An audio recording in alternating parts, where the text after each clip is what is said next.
All right, I think we can kick it off. We have an amazing panel here today to talk about real-world asset tokenization. We have experts from Centrifuge, OpenEden, Helix, ORDA, and Bitkub. So why don't we go around and you can quickly introduce yourself and tell us what you guys are building. Sure. Am I audible? Okay, awesome. This is Jitendra. I'm from Helix. We are building a real-world asset protocol that leverages a lot of big data and AI to bring real-world private credit and other kind of deal opportunities, tokenize them and bring it on-chain to crypto investors' native ecosystem. We are based out of Singapore and have our genesis on another very prominent fintech player in Southeast Asia called Helix, with a track record of more than $270 million in loan, 0 defaults over the last 6 years, and leveraging all of that expertise and risk management to bring these good quality deals to crypto investors and stablecoin liquidity in the crypto's native ecosystem. Thank you. Hi, good afternoon. My name is Gerelmaa. I'm the co-founder of OpenEden, based out in Singapore. OpenEden Group owns 2 entities. We own a regulated fund management company in Singapore, as well as a blockchain technology tokenization engine called OpenEden Labs. So we built our first product called T-Bill token, which essentially is a tokenized regulated money market fund that's managed by the license manager. And we built a dApp that looks just like any other DeFi protocol, where investors can easily connect their own self-custodial wallet, deposit their idle stablecoin, and generate yield generated from US Treasury bills through a form of a T-Bill token. And we want to build more greater utility for these tokens to essentially be used on-chain, whether as a trading collateral, a form of payment, peer-to-peer, or lending collateral. Very nice to be here. Thanks. Can you hear me? This is Cohen from Centrifuge, which is a open source DAO-run protocol based mostly in Berlin, but with a remote team from all over the place. And we have put together, starting in 2021, a number of different pools where issuers can tokenize different types of securities, so asset-backed securities, private credit, investment funds, and mostly that's done to support the DAOs. So most of the investor base are big DAOs like MakerDAO or Gnosis or Frax, who come to us to help balance out their portfolios with lower risk, higher yield products that can that are more secure than some of the DeFi yield products that they're normally investing in. Hi, my name is Gerelmaa Georgina Batchuluun. I'm originally Mongolian, and I'm a co-founder and CEO at the ORDA Wealth Tech.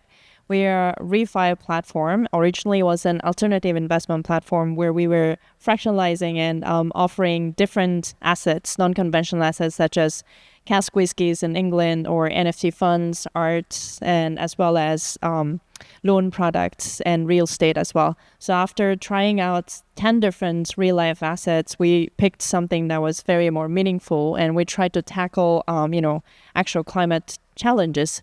That's why we are pivoting into refi, which is a regenerative finance. And what we currently do is we acquire distressed lands and we populate it with the new forests or restore the lands that's been previously mined and not restored, and capture the carbons, tokenize it, put it on the market, and make a yield-generating asset that we can offer to enterprises and small fractions to the retail investors.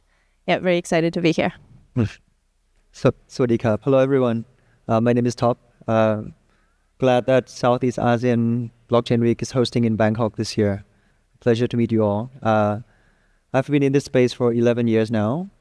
It's created the very first Bitcoin wallet company here in Thailand back in 2013 called coins.co.th, coins.ph. 4 or 5 years into that venture, we sold that to Gojek for one of the biggest deals in this region. And then I founded Bitkub. Bitkub has been around for 6 years and 3 months to be exact. And now we are the biggest digital asset group in the Southeast Asian region.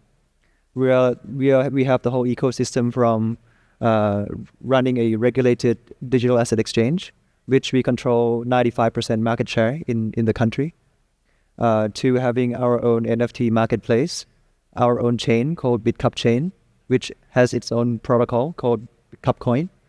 We also have Bitkub Next, which is the equivalent of the Trust Wallet, but for Thailand. We have Bitkub Academy, Bitkub Venture Fund, Bitkub AI, Bitkub Metaverse. So we have 1,000 employees now, and we became the most profitable startup in the Thai startup history. Pleasure to meet you all. Well, as you can see, we have an amazing panel here today. But maybe we just jump right into the questions. And Eli, maybe we can kick it off with you. Maybe you can tell us a bit on what you think is the impact that tokenization of like real-world assets has on traditional asset classes. I mean, I think it's more the other way around a bit. I mean, if you think about the TradFi markets, they are just so immense. So, I mean, if you think what's probably the most tokenized product in the crypto world today, in the DeFi world, it's probably the tokenized treasury bills or treasury type products. Maybe we're at, $1 billion or $1.5 billion. What's the US market for the treasuries? It's about 7 trillion. So, we're a drop in the ocean, to say the least, in the real world asset space right now. I mean, obviously, we all hope that that's going to grow. We all expect that that's going to grow. I think it's going to grow. But from this point, we don't really, we're not really affecting the traditional markets. Now, on the other hand, I think that the tokenized products in the real world asset space are definitely affecting the DeFi markets because, the DeFi markets have a lot of different types of ways to have fairly highly speculative, highly leveraged 100x type bets that people can make. But the real world assets are really necessary to be able to balance out those portfolios, especially for the big stablecoin issuers like Maker, for the big, or Gnosis, the big treasuries of the DeFi protocols that have taken a much different approach to risk management since the last bull market. In the bear market, there's been a lot of learning, I think, about risk management among the different DAOs and the DeFi treasuries, and they understand the need for real world assets more and more. Every one of you agreeing with that. Perfect. Absolutely. Cool. Jeremy, maybe we can jump to you next. If we think about tokenization, it's not an easy process to do. In your view, what are some of the technologies that help to enable the tokenization of these assets? Sure. Maybe I'll break it into two parts, just kind of using what OpenEden has done, which is to tokenize US Treasury bills. So on one end is the technology of tokenization, which is essentially creating a digital token as a representation of your ownership of this real-world asset, right? In this case, it's US Treasuries. Now, the second part is then how do you then take in a digital asset, because the investment is in digital asset, say stablecoin, whether it's a Tether or USDC or whatnot. You still eventually have to convert that back into real world, which is in US dollar in this case, because Treasury bills only trades in US dollar. It doesn't trade in USDC. So the two components has to match in order for this whole tokenization product to kind of come on-chain. Now, what kind of technology is needed? Now, on the on-chain part, I think it is readily available, right? All these smart contract codes. For example, we use the EIP 4626 standard, which is an interest-bearing token standard, trying to test it. Now, the off-chain part, I think that is where it becomes really tricky. How do you marry these two things that actually don't necessarily interact with each other in a direct manner? It is mostly indirect. So on the off-chain part, you have to set up bank account, you got to set up brokerage account, with in order to trade and manage your portfolio of T-bills. And then at the same time, you need to be able to pull out data and calculate what is the value and then present it on-chain. So the long and short of it, obviously, it is complex. It is not easy.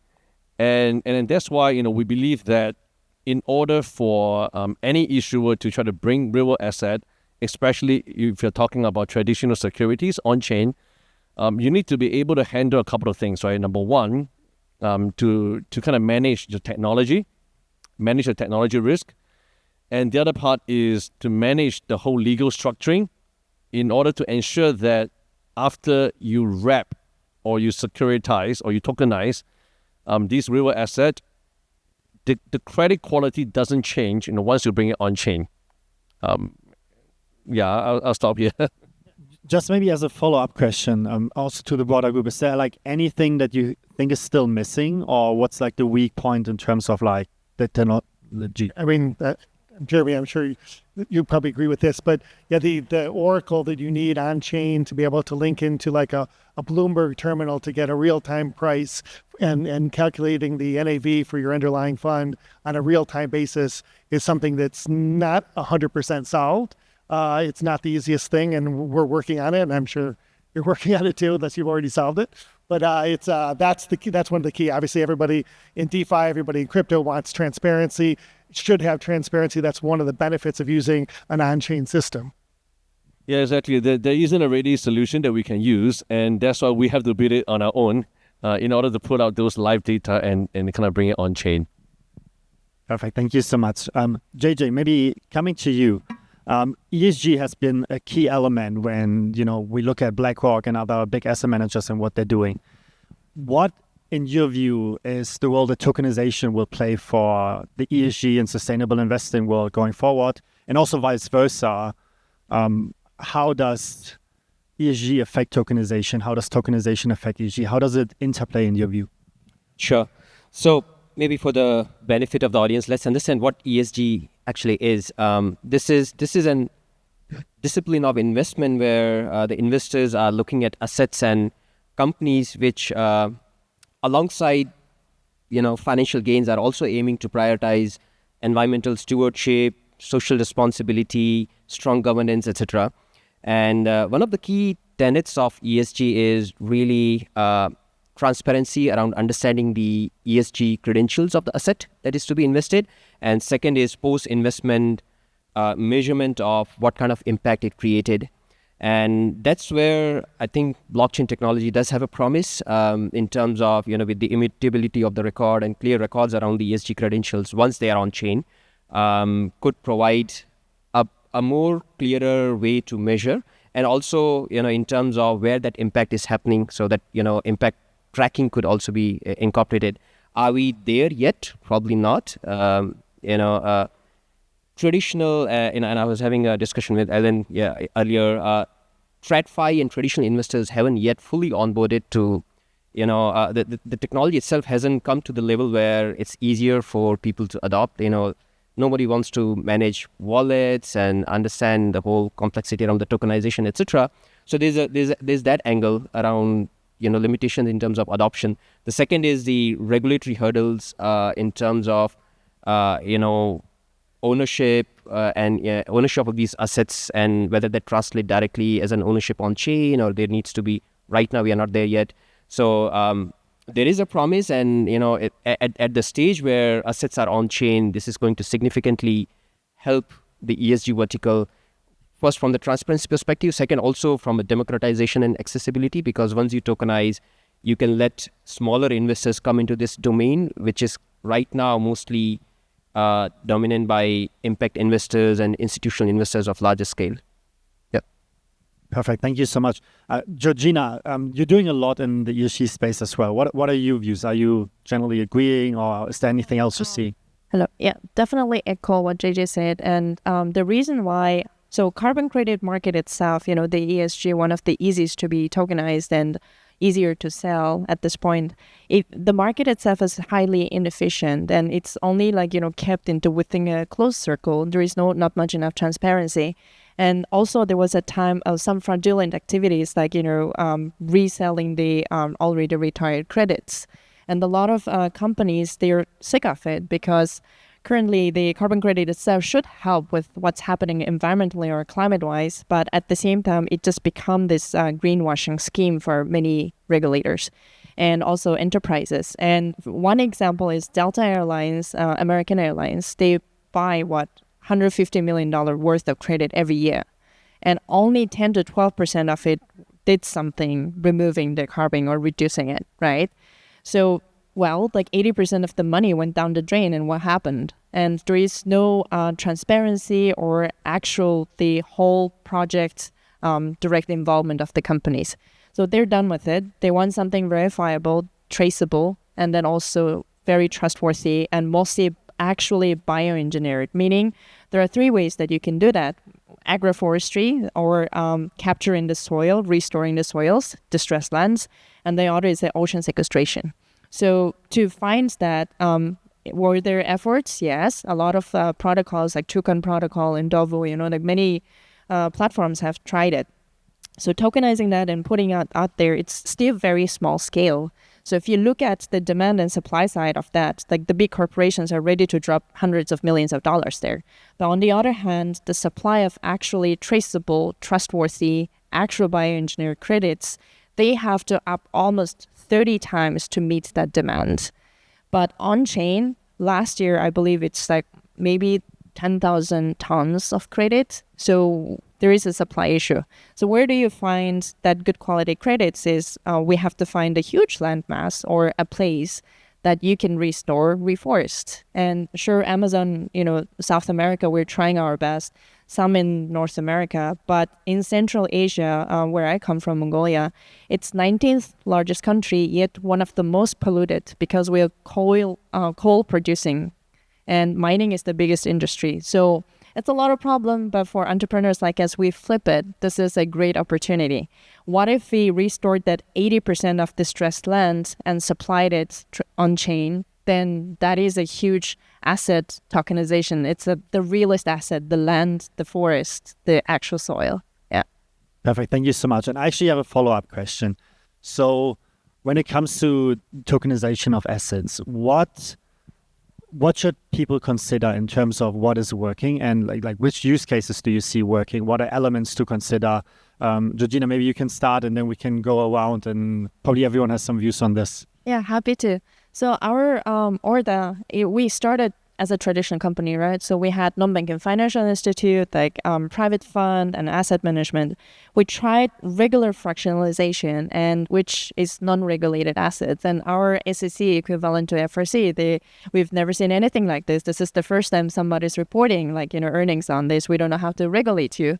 So we thought, well, how about we kind of work together? We can open up the data, and traditionally, this kind of works. There is a demand. People are ready to buy and invest in it, retail in enterprise-wise. But there is a lot of inefficiencies. Like I said, the trustworthiness, transparencies, and all that. Also, the UX side. Regular investors, like they said, the people don't want to open the wallet, deal with the complexities. Like even people coming from the crypto industry make mistakes. We fall into traps. Sometimes we forget about passwords.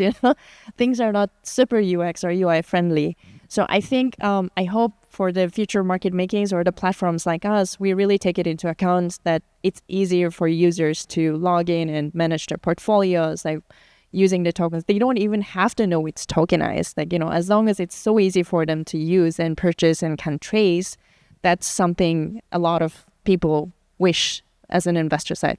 But on the other side, I think our fellow panelists mentioned, the regulatory aspect is very important. And it's the fractionalized, even it's a tiny amount of money, it's still an investment, and you want to protect that investor, make sure that it's legit. So structuring different regulations and making sure that interoperability of the regulatory aspect is quite important. So that is why I think the country, nationwide, and regional and global aspect of the integration should happen, I think. Yeah. Thank you. Anyone else in terms of things you see working, any use cases you really see applicable? Yeah, maybe I'll share as well. I think especially for any new technology, while it is interesting to listen to your developers or your product manager, but I think it's more important to listen to your customer to find the product that they want rather than to push a product that you have produced. So kind of looking at, for example, Eli said, the most tokenized asset right now is US Treasuries. And there's a very good reason for that, because it essentially creates a stable asset that generates yield compared to the current stablecoin market. Now, it is stable, but it doesn't generate any yield. So if you look at within the Web3 communities, whether it is a DAO, treasuries, or even Web3 projects, the difficulty for them to have access to a banking account, let alone a brokerage account to access US government bonds, for example, if they want something really low risk, then that is one of the use case that you bring the product to them on chain, rather than trying to find ways for them to bring their on-chain assets off-chain into investing into these safe assets. So I think that's the reason why it is the first tokenized products to really proliferate, because there is a real demand for off-chain risk-free asset to be brought on-chain. Perfect. Thank you so much. Chop, maybe over to you. I remember back in the day when I was at Binance, we had so many issues talking to regulators and educating them on what crypto is. What in your view is, when it comes to the legal aspects and the legal landscape of tokenization, elements to consider, and what do you see working? What do you see in Thailand, for example? Sure. We have already been trading real estate backed token for over a year now at Bitkub in Thailand, one of the first in the world. We worked with a company called Origin Group. They're the top 5 real estate firm here. And SEB is one of the largest banks. Its subsidiary called TokenX was the underwriter, right? And we worked closely with the Thai SEC for 4 years, and we successfully listed the first real estate-backed token, and people are trading every day now as we speak, right? So I would like to say that Thailand is so under the radar.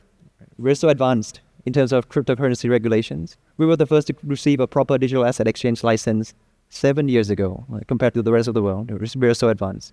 And now we're again the first to list, one of the very first anyways, to list real estate-backed token. I partly have to thank the regulators here. Bank of Thailand created the first digital currency team in 2017. They did the wholesale CBDC project, the first 3 phases already. Now they are on the 4th phase, which is the retail CBDC, right? And they're on the way to creating a sandbox for stablecoin, right? That's on the Bank of Thailand side. On the SEC side, if you look at the US SEC, people are still debating whether alternative coin are classified as securities. They're still unclear on the taxonomy or the definition of different types of tokens. Sorry to say, but Thailand has been cleared for 6 years now. We have 3 types: cryptocurrency, investment token, which real world asset tokenization falls under this investment token type. Then we have utility token. The taxonomy, the definition has been cleared for a very long time in Thailand. So I have to say that the Thai regulators play a big part in terms of advancing the ecosystem forward. But again, the most important thing is to strike the balance, to find that sweet spot between moving fast and breaking things and apologizing later, which Binance found out it's not a good strategy, right? In this space, not a long-term strategy, right? Versus customer protection, compliance, making sure the old worlds are happy, right? So we need to find this right balance. And in Thailand, before we are launching new regulations, the regulator is pushing on this hearing session, where they are welcoming private players, the sector, the industry players to come in and provide feedbacks. Even Thai FinTech Association and provide feedbacks, relevant feedback, so that they can consolidate and launch something that is sensible. So we need to find that sensible sweet spot. But the last important thing for the real world asset tokenization to work is the standardization. Right now, not just the real world asset, even cryptocurrency, we see regulatory arbitrage. One of the random islands, are helping those unregulated exchanges soliciting customers, right? Doing this regulatory arbitrage, and it's not healthy for our industry over the long run. So I think we need, the same standardization across different countries in terms of definition, in terms of taxonomy, in terms of, the operation, procedure, customer protection. Otherwise, for example, carbon credit, how can we have different types, definition or meaning of carbon credit in each country? Of course, it's going to result in different prices of carbon credit. So we need this standardization of asset tokenization, the same framework, in order for this to scale to many countries. Right? You make a really good point for Thailand. Maybe you found 4 new projects that will have their headquarters here soon. I would absolutely agree. Thailand is definitely one of the best places to come in terms of regulatory environments for the crypto markets. We looked at 20, 25 different markets for different types of projects in the RWA space. And RWA, unlike a lot of the rest of the crypto markets, really needs to look at the regulatory space very carefully. I think all of us are doing regulated activities, and we have to get the right licenses. We have to get the right approvals. We're not doing things the way a lot of the other gaming projects or NFT projects might be doing things. So we're in a very different kind of space from a legal and regulatory standpoint, and Thailand is definitely one of the best. Perfect. In terms of challenges, maybe we already touched on a few. We touched on UI, UX, we touched on regulatory landscapes, building products that customers actually want to use. Is there anything else that you see as a challenge that the space is facing at the moment? General questions too. Yeah, I think two part. One, in terms of challenges, there is. I'll look at regulation. I think it's still one challenge because not every single regulators are as advanced as the crypto community. Even being in the Web3 world, I find it hard to keep up with the technology. And because of that, because of the lack of understanding, it actually impedes or it provides some kind of a hurdle to offer a product that is truly harnessing the power of blockchain, for example. The efficiency, the speed and all that. Unfortunately, it's not like we don't have the technology to offer that product. Is that the regulators lack the understanding and trust to allow us to use that technology. So one example is we wanted to build our product in a way that there is instant redemption, right? And in order for the instant redemption to happen is that we need to be able to price the underlying product 24/7 live, and at the same time, have the liquidity built into the smart contract vault in order for atomic settlement.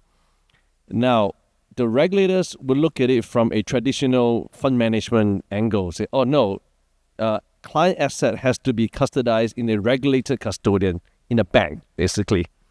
A smart contract vault is not a bank, it's not regulated, so you cannot hold asset there. So even though there are a lot of ways to ensure and protect the integrity of the smart contract vault, right? That protects it from being hacked or whatever. So we're kind of way ahead of the regulators in that perspective. So because of that, that is a challenge that I feel that and I'm facing. I'm sure the rest of panelists as well is really that we can't fully harness the technology that we have at hand because of certain compliance to regulation.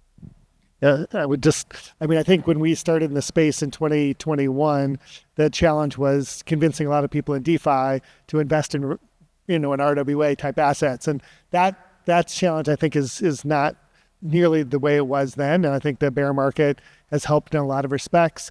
I think their challenge for us is really the TradFi, not just the regulators, but a lot of the regulated entities, financial institutions in TradFi, the banks and the broker-dealers and the fund admin side, that you need to convince that what we're doing is done in a risk-managed way, in the same way as any other kind of client that they might have. Eli, you're probably one of the few people that might have enjoyed the bear market. Maybe ending on a very positive note, who knows? Tom, maybe we can start with you and come back here. If everyone can give an prediction on what the real world asset space will look like 5 years from now, 10 years from now, maybe there's one or two things that you see will happen. So curious to hear and learn from Sure. 5 experts on the stage. Just one short but powerful word, I think. Anything that can be digitized will be digitized, right? In the next 5 years, 10 years. Anything that can be tokenized will be tokenized, right? Over the past 11 years that I've been in the space, we make a lot of money from trading. That's it. Customers make a lot of money from trading. Exchanges make a lot of money from trading. But from this year onwards, I think as for every exchange's CEO, the main KPI is but trading, beyond trading, right? Other use cases beyond trading now. Partly because the reason why in the past we cannot push other use cases was maybe because the space was gray, not white, not black, still gray, no proper regulation, no legitimacy in place. But now with the arrival of ETFs, with institutional money in place, right, with legalization, with issuing of licenses everywhere now, you can't blame, innovations to not happen after this, right? When the space is legalized, there will be talents entering the space properly. We can invite the smartest people in the room with institutional money in place. Come on, if you put in the smartest people in one room and give them a lot of money, whatever industry that they're in will be changed, right? So I think from now on, there'll be other use cases beyond trading, and we will have to humanize blockchain technology, humanize it, right? People need to use blockchain to remit money without knowing that they're using blockchain technology.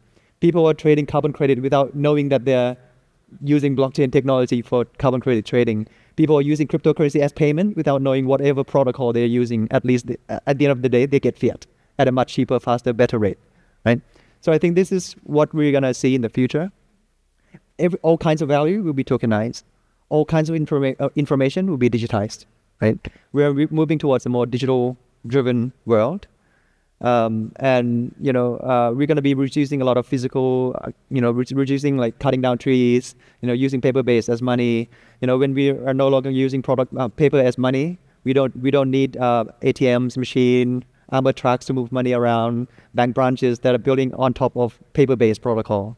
When the protocols are becoming digital, banks, other providers will become applications. Just like physical, if you guys remember like photo, when the photo was physical, we have to have a proper camera, right? But when the photo becomes digital, camera becomes an app, right? So same thing. I remember just an anecdote. I was having dinner yesterday with an old friend, and he was telling me 20 years ago in Japan, ATMs were closed over the weekend, so you can't get money out. So they saved money under their bed to have money to spend on the weekend.